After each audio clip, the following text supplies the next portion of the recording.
Every assessment comes down to one question. Can you trust the evidence in front of you?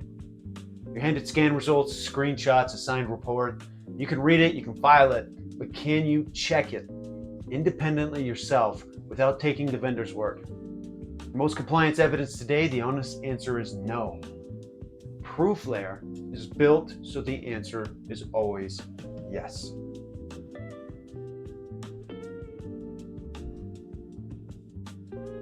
Start what evidence actually is. Now, a report is not evidence. A report is a claim. Real evidence has three properties a claim does not. It's verifiable by an outsider, it's traceable to a source, and it's tamper evident. If it changes, you can tell. And underneath all three sits one property: reproducibility. See, evidence is something a third party can regenerate and get the same answer.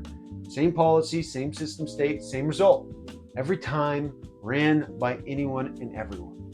That's the line between checking someone's work and taking their word.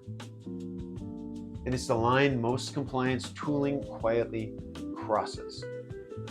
So here's how the usual approach works. A tool reaches into your environment over an API. It collects raw values, that's configuration data, timestamps, tokens, identifiers. Then after the fact, it signs those values and calls them evidence. The problem is what it signed. Those values are volatile.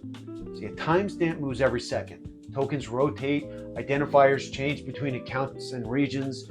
Sign that and your hash is computed over noise. Run the same check a minute later on an identical system and you get a different hash. Not because anything is wrong, but because the inputs were never stable to begin with. So the hash can't tell whether your posture is held, and verify it yourself quietly becomes trust our dashboard.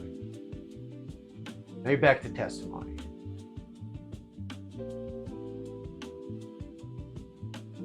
ProofLayer is built the other way around. Producing one piece of evidence is a fixed sequence. Observe the system state, evaluate it against a policy, produce an outcome, pass or fail, and then immediately hash it, sign it, and append it to a transparency log. The signature is applied the moment the evidence is created. That's signed at birth. Not minutes later, not in a separate step something else could reach into. Born, signed. Here's the key choice.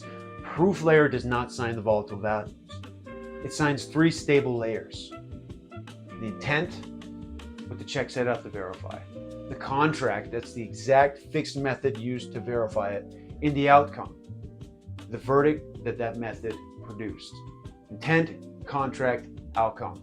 Not the raw data, the decision, and how it was reached. So watch one piece of evidence get made. It starts as a policy. It's a file written in ESP, ProofLayer's open policy language. This one names an object. It's a configuration file. State, the file should contain the package signature setting, the GPG check, and a contract ties the two together. A ProofLayer's compiler turns that into a precise validated structure. Every reference resolved, every field checked before anything runs. That structure resolved to one exact command: read the file, search it, find the setting. Cat piped into grep. Fixed method, nothing improvised. It runs against the host and the setting is there with an outcome pass. Now the whole journey, what we set out to verify, the method, the outcome, folds into a single SHA-256 value, the replay hash. Run that check again in 10 minutes, tomorrow, next week, on a different machine.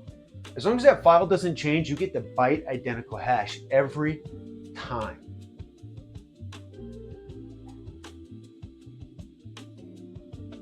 But someone edits that config file, and the setting is gone, the rescan, the outcome flips to fail, and the hash flips with it. See, a stable hash means posture held, and a change hash is drift, impossible to miss, possible to fake. So here's what the assessor receives. The assessor receives a signed envelope. You don't have to trust where it came from. See, the ESP engine that produced it is open source, and you can read exactly how a result is computed. So you can replay the check yourself on your own machine and recompute the hash You verify the signature. If the hash matches, the signature holds. That means the evidence is real. You proved it without trusting ScanSet, without trusting the cloud provider's word. Every envelope is also written into an append-only transparency log. Its place in history is provable too, so nothing is inserted, nothing is quietly rewritten.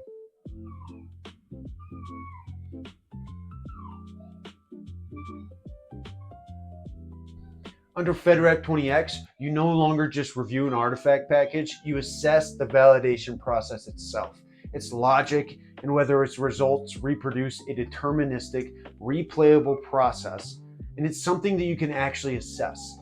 A probabilistic one is not. See, there's nothing stable to evaluate. See, ProofLayer's evidence is built to be replayed. Don't trust your report. Replay the proof.